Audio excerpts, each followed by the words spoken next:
At InDigital, we know the public safety professionals hold themselves to a high standard. In fact, standard doesn't do it justice. In over 25 years working alongside you, carrying millions of calls over our IP networks, your dedication has inspired us. That's why our ESI Net goes beyond industry standards, not only i3 compliant, but designed to adapt to future development for a network you can count on when it matters most. Learn more at indigital.net. If Within the Trenches has ever taught you something, open your eyes to what it is like to be a 911 dispatcher, or has inspired you to become one, then help support us and join our Patreon. Get exclusive bonus content, one-of-a-kind swag, discounts on merchandise, ad-free early access to new episodes, and much more. To join, please visit patreon.com/WTT podcast. And if you're an industry partner, we have something for you as well. And now, for the show. This is Jordan, and you're listening to the Code 7 Podcast Network.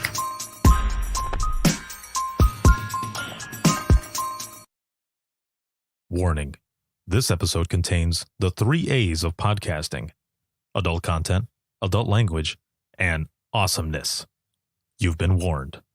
Hey, what's going on? This is Ricardo of the Code 7 Podcast Network, and this is going to be episode 512 of Within the Trenches, True Stories from the 911 Dispatchers Who Live Them. And this episode is sponsored by InDigital, a leader in next-gen core services, and a big shout-out, as always, to patrons of the podcast, as well as Facebook subscribers. And I just wanted to jump in here really quick before the episode. This is going to be an Imagine Listening episode, and this was recorded with a live audience out in Bandera, Texas, for the 911 leadership training retreat that goes on out there at the Mayan Ranch. It's run by Joe Serio of the 360-degree dispatcher, and wow, all of the Imagine Listening sessions are powerful. It's hard to explain what it's like to be in a room while all of these really gut-wrenching stories, these emotional stories, but important and again powerful, are being shared with the entire audience, and being in there with folks who know exactly what it is that you're going through, holding in some of these calls. And of course, not all of them during the Imagine Listening sessions are, a lot of the really hard ones. Some of those are saves as well, but this one was just, I can't even describe it. You're going to see this in just a moment. Listen, rather, you're going to hear it. There's no video to this. It's all just audio. But there's one thing that I want to explain going into this. There's a part that you're going to hear. You'll hear someone in the background say, "It's okay. It's okay." And what I want to mention about that part, and just kind of illustrate what was going on at that time. The person telling the story is, obviously emotional and all. And one of the other attendees, an I1 professional, turns around, and you can kind of hear the person say it in the background a little bit, but the person says, "Can I give you a hug?" And the person that was sharing the story says yes. And they get up and they go right into the middle of the room, and in front of everyone, and they embrace, they hug each other, and man, there was not a dry eye in that room for this session. And really, in any Imagine Listening session, if you've ever been in one of these sessions that I put on, there's not a dry eye in the room. And I can't explain that feeling. All of us being in there in support of each other, but especially those two who are hugging and just letting each other know it's okay, and they're just getting it out. And then, of course, we continue with the stories, and the next person who ends up sharing their story. But just all of you, thank you so much for not just being there, but being there in support of each other, for what you do for this profession in 911, and for having the courage to share. Thank you. What you do, rather. There's so much I could say, but without further ado, here is episode 512. And once again, this is an Imagine Listening session, and it was recorded with the attendees of the 911 leadership training retreat out at the Mayan Ranch in Bandera, Texas, put on by Joe Serio and the 360-degree dispatcher.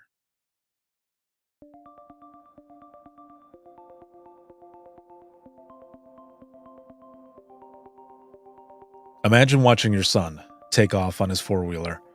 You have witnessed this many times. He rides, he has fun, and all is well. Now imagine your 911, taking a call from frantic parents who have just found their son underneath his flipped four-wheeler. You listen to the parents scream while they remove it off his body. You tell them that help is on the way, and you give them CPR instructions. An officer arrives, and you listen as he performs CPR. "Come on, buddy. Come on," is what you hear over the phone. This is what it's like within the trenches of 911. In this episode, you will hear stories from the I Am 911 movement, a movement I started to fight the reclassification of dispatchers from clerical to protective and bring awareness to the types of calls that 911 dispatchers answer on a daily basis. This is an Imagine Listening session, and we are here together at the Mayan Ranch for the leadership training retreat. Now, you heard the warning at the beginning, but I must warn you again and add that if you suffer from PTSD or have suicidal tendencies, you are listening at your own risk. The stories you're about to hear are all true and come from the dispatchers who lived them. While some stories have a good outcome, the majority are horrifying. This is our reality. Your worst day is our everyday. So let's start with a bang. I want you to imagine each story. Become the dispatcher who has taken each call and imagine listening. And what I want to say really fast is a few of those stories that were on there, those were my stories. And the one that I started out with, triggers. I was watching Stranger Things, of all things, back in 2016 when it first came out. And there's a scene where the sheriff finds this kid who's been missing. And he's doing CPR and he's saying, "Come on, buddy, come on." And I lost my shit. I started crying. But it was because I was actually watching that story that I shared, because that exact same thing happened. I'd listened on the phone, hoping that that kid was going to make it. And I heard the deputy saying, "Come on, buddy, come on." And then years later, I see it playing on TV. It's just part of my story. Does anyone have a story they would like to share? You mind if I do two real quick? Yes, go ahead. So, being in this career, I don't know how many of you have been asked, what's one call that like you remember? I'm sure y'all have been asked, right? So, being a Spanish speaker, when I first got hired on, the very first Spanish call that I took that I had to translate was a Spanish-speaking lady that had been abducted or kidnapped by a complete stranger. He grabbed her, pushed her into the back of his van, blinded, put a blindfold on her, and just drove her around, finally pulled over somewhere and raped her. Once again, drives off, keeps driving, and then just throws her out in the middle of nowhere. Spanish speakers, you know how they are. They don't know where they're at. They don't know their location. They're afraid to look for help. She finally was able to flag somebody down and use his cell phone, because she didn't even have a cell phone. So who knows how long she was actually out there in the middle of nowhere. She gets on the phone and I'm translating for her, and she's telling me her story. And I'm just like, I was very new to the job. I don't even think I had a month on the job. I think I had just gotten released, and actually somebody else took the call, and they saw that I was sitting next to them. Nobody ever wants to use the language line because the language line is horrible. So they asked me to translate, and my heart just broke, because I was like, being new to the job, I was like, wow, like this really does happen out there in that world, in the world that we live in. And all I could do was just reassure her that she was going to be okay and that, help was on the way. I've never cried telling this story, but yeah, like that's the one call that has stuck to me. And then the second call that I want to talk about is I had I think she was 8 years old. Little girl called 911 and she's crying because she has found her dad passed out on the side of the bed. And she's like, I can't wake him up. So, of course, I get the basic information, her address. She did very, very, very good. I was so proud of her. We connected her to EMS. And EMS is talking to her. They're trying to they get help to her. And they're just like, sweetie, can you make sure that the door's open? And then she's like, hold on. She's like, my little brother is here. I think he was like 4 years old. 4 years old. She's like, I don't want him to see my daddy like this. My mommy just died. And it was like maybe a couple months earlier than that. And now she's found her dad passed out on the side of the bed. And she was just worried that her little brother wouldn't see that. So we're like talking to her and we're like just, reassuring her like, sweetie, you're doing so good. Yeah, make sure your little brother's in the living room. Make sure that the front door is open. And then as EMS was getting closer, they're like, honey, the EMS is almost there. Can you go open the door? And she's like, yes. Well, come to find out, her dad had passed away from a heart attack. But she was just like so brave. All I wanted to do was like reach over that phone and just hug her. And at the end of the call, I just told her, you're so brave. You did so good. And how, she would be okay. But those are the stories that are like really heartbreaking, especially when you have kids. Thank you so much for sharing that. I'm gonna grab a tissue now. I was a couple months clear of my current agency, and I had just finished working a full 24-hour shift. I'd woken up that morning. I was staying over for overtime and for another 6 hours. And the first call I took was a teenager who had hung himself. Little did that mom know that my teenager was going through a very depressive state. And it was my biggest fear.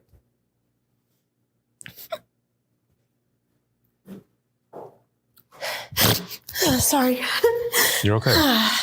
That anguish, that pain, everything in that mom's voice has stuck with me throughout my entire career. I had 8 years on the job at that point. I thought I had heard everything. I thought I heard all the shitty calls.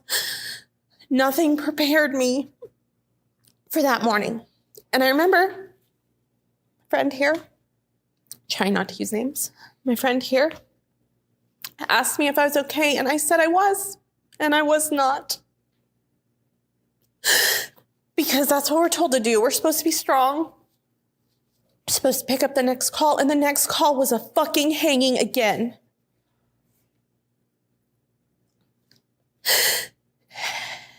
And I kept going. And it was one of the worst calls, or one of the worst days of my entire life. And I went home and I just hugged my kids so hard, especially that teenager who was having such a terrible time mentally. Thankfully, she's a lot better now, but I never wanted to be that mom having to call 911 because I found my child. Thank you so much for sharing.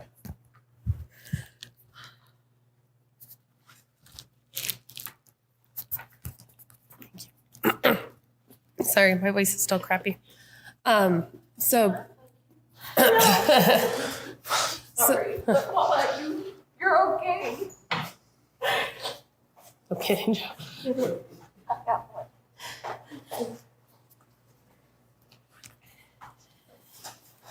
So, very, very, very quick backstory. I actually had attempted suicide and was gone 4 months from my agency and came back. And won't get into details, don't need to know details.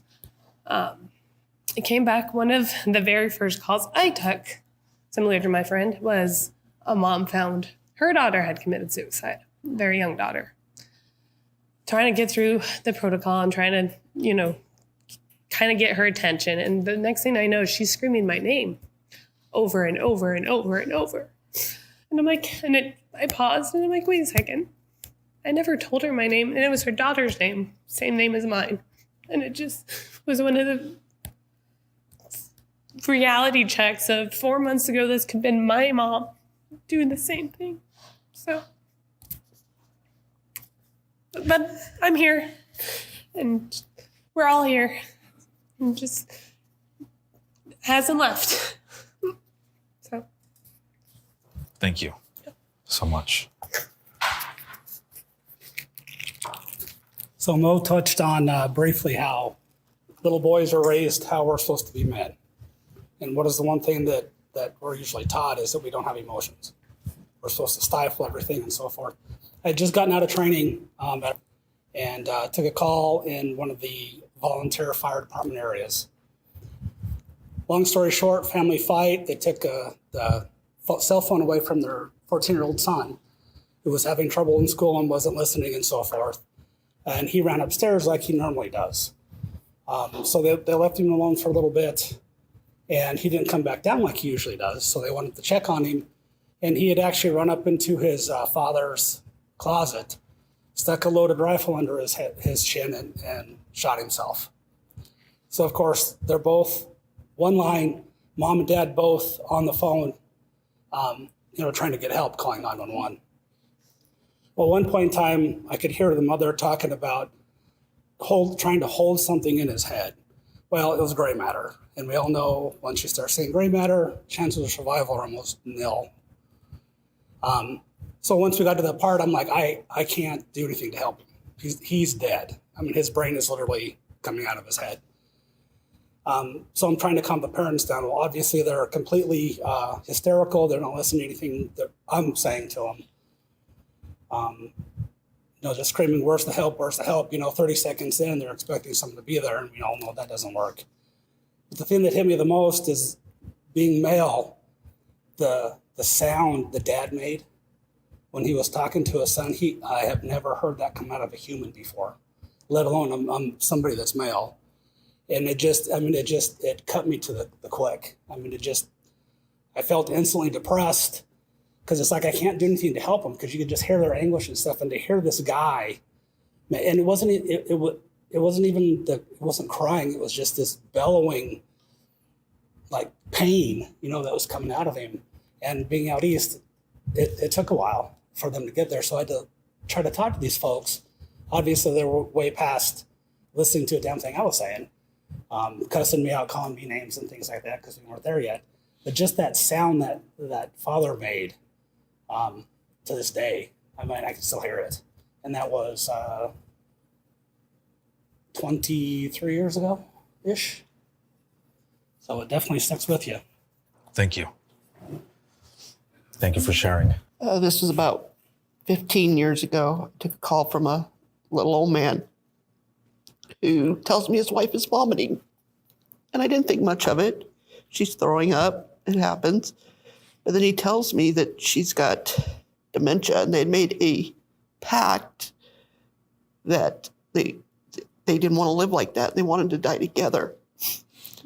So they both took a bunch of pills. And she started throwing them up, and he didn't.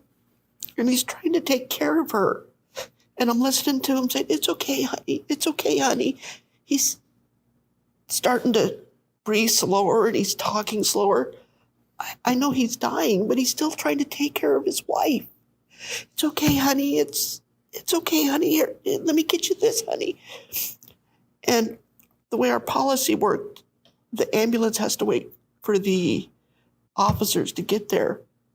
And it was out in the country. It was probably 20 minutes. We sat there with an ambulance outside listening to him. It's okay, honey. it's okay, honey. And then he gets quiet. Finally, deputies get there. They both go off in separate ambulances. I don't know if either one of them ever lived. And that just, the love he had for her through his dying breath was just incredible. So at a conference I went to a couple years ago, I shared the most traumatic call I've taken ever, where a guy stomped on a 7-day-old, infant over a cell phone. And that got to me a lot. I couldn't hold my nephew. But what they don't tell you is, it's the closure that's sometimes the worst. So I'm having the greatest day. I went and got Starbucks. I had my nails done, which I never do. I was going to stop by Target to see what they had in the dollar bin, the good stuff. And I'm sitting in my car and I'm, singing off key as best I can, because that's how I motivate myself to get to work sometimes. Just, my own karaoke. Sorry. I did volunteer, so. But I got a call and everyone just calls me whenever they use your name, something's up. And I got a call from my captain. He's like, hey, are you somewhere safe? And I'm like, what happened? Because I live in the city I work in. And he said he got life without parole. And it's bad when you don't even have to know who they're talking about. And I broke down and cried in the Target parking lot. And I'm sitting here watching people pass me by going, who cries at Target? So I try to clean myself up, and I had successfully put on eyeliner, which is a lot for me. But I get to my PD and I cry again. And my captain comes out and he goes, no, you're not going to work today. I was like, no, I have to be there for my team. And that's what killed me the most. I ended up taking a couple of breaks and just walking around, but it's the closure that hurts sometimes more. Because, I've already found peace with, dealing with that, and the fact that we possibly saved his stepdaughter, who he was going after next. And the closure, it's good for me now, but you still look back on it thinking, what if? And we have to learn, don't do the what ifs. Those those stay with you your entire career and afterwards. But the closure, I think it did help a little bit more. Thank you for sharing. So this was a teen suicide story. I wasn't even supposed to be on the phones at the time, but somebody needed a break. So I took over the 911 console. And it was kind of like what you said. As soon as they left the room, 911 rang. I answered the call, and it was just the sweetest, saddest sounding voice. And she was trying to talk to me. She said that she had just shot herself and that she regretted doing that, and she wanted me to fix her. So I figure out where she's at. And she said that she had locked all the doors, that they were going to have to break down the door to get in. And so we get everybody going. We figure out where she shot herself. I was trying to tell her to apply pressure to her own stomach, just to do something. Felt like we had to do something. And it felt like forever for them to get there. And we have a maximum 5-minute response to anywhere in the city. But it felt like 100 minutes. And that whole time, she sat there just pleading for me to help her, to save her, to tell her family that she was sorry. And to this day, I still, in the back of my mind, I'll still hear her voice, her everything. Please save me. Please help me. And it was such a relief when they finally were there with her, and I could hear the officers and paramedics talking to her. She unfortunately did not make it. But a little while later, I don't remember now if it was that same day or a few days later, I'd got a message from another dispatcher that works at another agency that knows that family, best friends with them. And they sent this message to her to send to me. She said, yeah, it's pretty rough. She struggled hard. We just took her out of a 96-hour hold back in December, and this was in January. We are sure missing and loving her so much every day, but we're so relieved that she's no longer fighting the demons in her life. Just let your friend know that she is in a much better place and no longer suffering or fighting her demons and her battles. She looked so at peace when I got to see her, and it was the peacefulness that I've never seen. She doesn't have to take multiple medications a day or suffer from meltdowns or freakouts anymore. We truly, truly loved and do love her. Please tell your friend that we are so appreciative of her talking with her until she can no longer talk and getting her the help that she needed at the time. We are truly appreciative of everyone that provided her help that day, including your friend, who was just on the phone. Just tell her thank you and know that she's no longer suffering.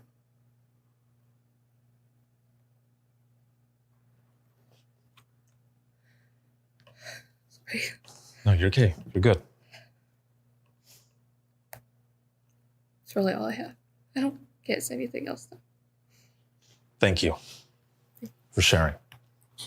So mine is not a 911 call. Mine was actually, I was on the radio. It was one of my deputies, or officers, someone I had known for many years. We'd worked together. The officer that I worked with for years, I knew his family, I knew his kids. And if you know anything about that city, it's super small, it's super wealthy. All the Broncos players live there. Nothing ever happens there. And that's what we always tell. Nothing ever happens. So I could hear my partner taking a call. She puts the call in the CAD, and it's just a 911 hang up from a home. Again, nothing abnormal for that city. People call us from there all the time. We get alarms there all the time. It's never anything. And so I dispatched the call to him. He's going, and, I'm guessing someone's going to go with him, but no one says anything. Usually that's not uncommon. Again, nothing happens in that city ever. And he gets on scene, and I'm kind of watching him on the little, AVL, tracking him, and like everything else is blowing up. We've got DUIs, we've got disturbances, we've got a bunch of domestics going on. And his call in my mind at that time is the lowest priority for me. And he gets on scene, I arrive him on scene, and then I'm dealing with other stuff, and and I'm like, okay, I know I'm going to check on him in 7 minutes. That's in my head, that's when I need to check on him. And so I'm like, I got that in the back of my mind. And I see my radio, and I'm like, who the fuck is keying up on my radio? And I look at the screen, and his number keeps going off. I'm like, why is he keying up on my radio when I'm so busy? He should know better. And so he keys up again. I was like, okay, now something's weird is going on. And so I check on him. He doesn't answer me. And I yell to my boss who's in his office. I'm like, fucking, he's like messing around on the radio again.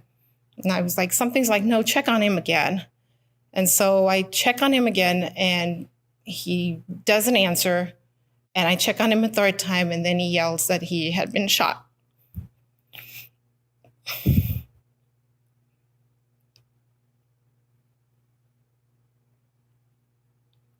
And again, you never think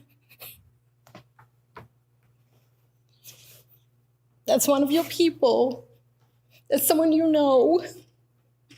And all I can think about is, oh my God, I can't stop. I've got to get help going to him.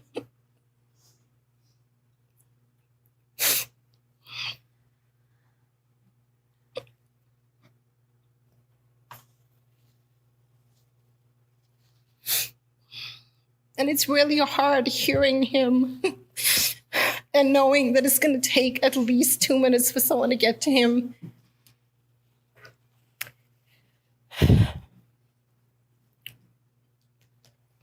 And all I could think of in that time was, I know his wife and his kids, and how am I going to tell his wife that this happened while I was working?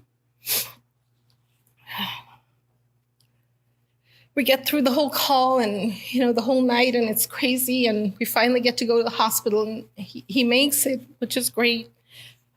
But seeing him laying in that bed and just knowing that I sent him to this call and I put him in that situation, and I know it's not my fault. I know it's not anything I did, but knowing that we send our people out to stuff like this and stuff can happen to them, it's just, You know, it just blows my mind. And it breaks my heart that these people are still willing to go out there and put themselves out there. And I'm just appreciative to all of them so much every single day. But it still hurts knowing that this could happen to them. And it really sucks. And I hope and I wish people could recognize the amount of work that not only we do, but they do by putting their lives on the line every single day. Thank you. Thank you for sharing. So mine was pretty recent. It was a Sunday morning, and they all say that I'm a magnet whenever I speak and say that the day's been going nice. So it was about 10 o'clock in the morning, and I was like, we've had a really nice day today, because a lot of times when we work the whole weekend, we all get tired of each other and we're ready for our weekend to be over. And so I answered a call, and it was a dad that called to say that his 7-year-old had accidentally shot himself in the head. And so I wasn't on the call very long. It was about 5 minutes. Our officers got there really quickly. And so they get there, and they were out there for a couple hours, and all the officers ended up doing a peer support afterwards. They stayed late to do it, which is not something they hardly ever do. And the shift supervisor called, and he made a comment that let me know that a lot of them were probably very upset and bothered by the call, which again is unusual for a lot of them.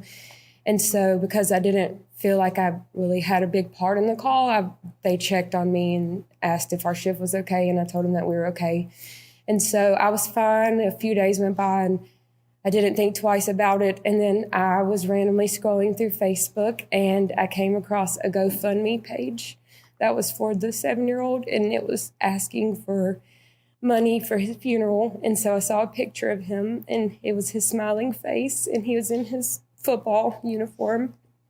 And so all I could think about was how he had a whole life ahead of him that he'll never get to live through. And so at that point, I wasn't okay, and no one even knows that because I haven't spoke about it. But it just goes to show that I've been doing this for almost 9 years, and when I thought I was okay, a random scroll through Facebook is what got me. Thank you so much for sharing. This was a call from a mom whose adult son was trying to get in the house, and she said that he was crazy, acting crazy, and that she was scared of him. And so I'm taking the call, and he's actively going around the house trying to get in the house. And I asked her if he had access to any weapons, and she told me that he didn't. And I asked her several times during the call if he had access to any weapons, and she repeatedly said that he didn't. And then he made it inside the house, and I told her it was a 2-story house, and I told her to lock herself in a bedroom, and she went upstairs and she locked herself in a bedroom, and I told her to barricade herself in the bedroom, and she did. And then a few seconds before he managed to make his way into the bedroom, she told me that she thought that he did have a gun. And my officers are arriving on scene now. And so I hurry up and tell my partner that she says that she thinks he has a gun. And she's screaming and upset. And he manages to get his way into the room right before the officers get in the house, and he closed himself in the room, and it all happened very fast. But she asked me to tell her kids that she loved them.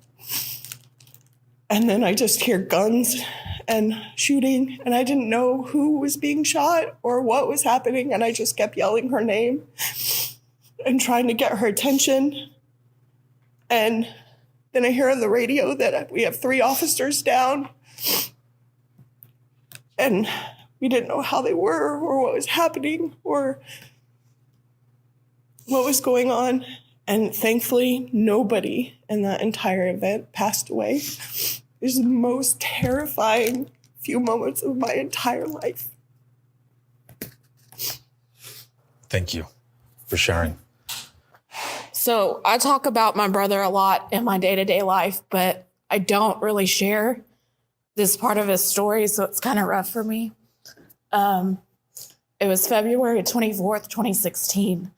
I was actually up for work early because I was getting ready to go in for my supervisor interview when my dad called me and told me I needed to get to the hospital. My brother had been in an accident at work. So I'm like, okay, he's been in accidents before. He works in the oil field. Cool, thinking it's no big deal. Well, when I get to the hospital, I see my dad at the television truck crying. Something that I'd never seen in my life.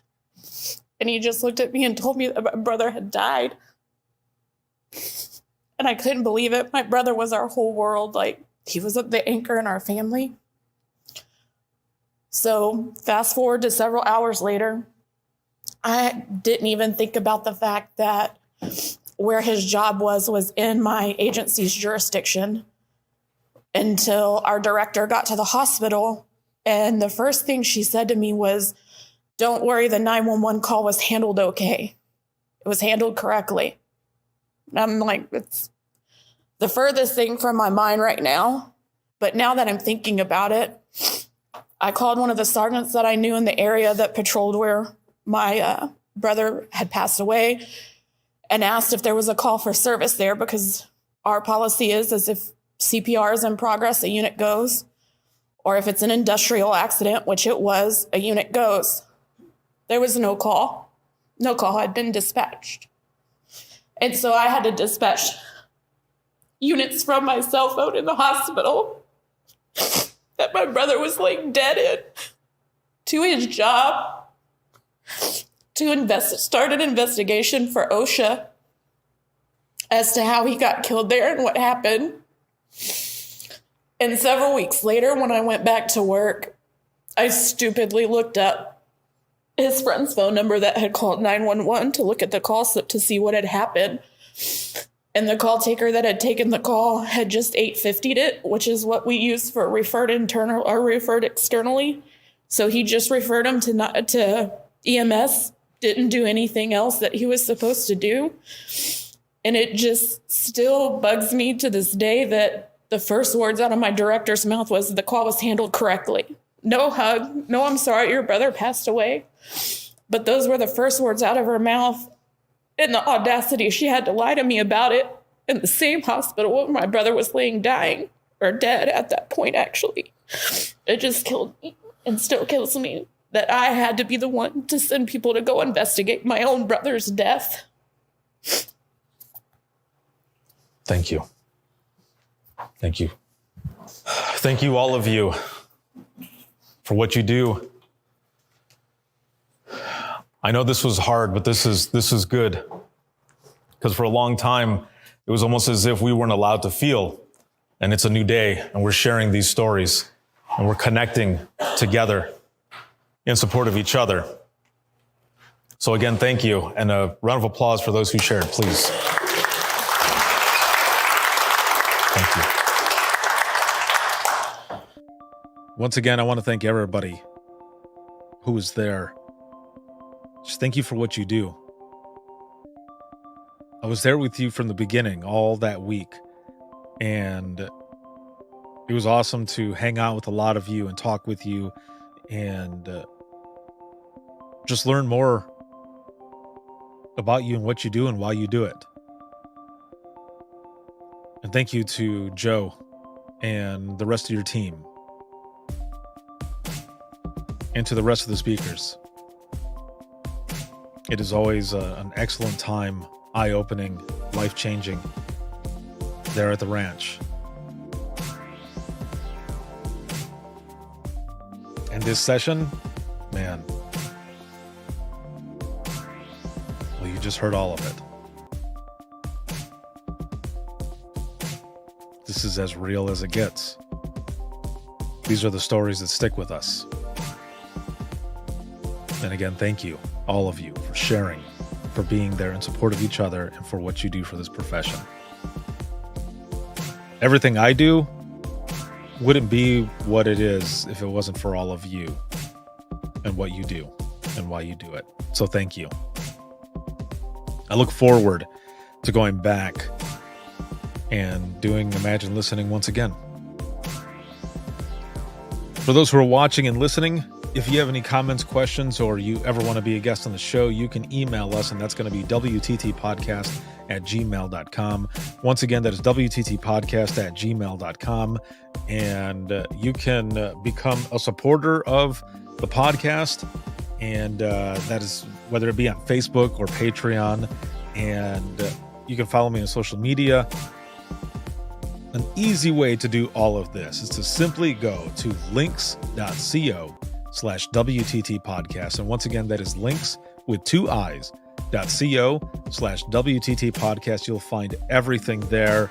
And you can watch this on Facebook, YouTube, X, as well as LinkedIn Live. And if you want to listen 24/7 for the flagship show, Within the Trenches podcast, you can listen 24/7 on Apple Podcasts, iHeartRadio, Spotify, your favorite podcasting app, and withinthetrenches.net. Have a good one, everyone, and we'll see you in the next one.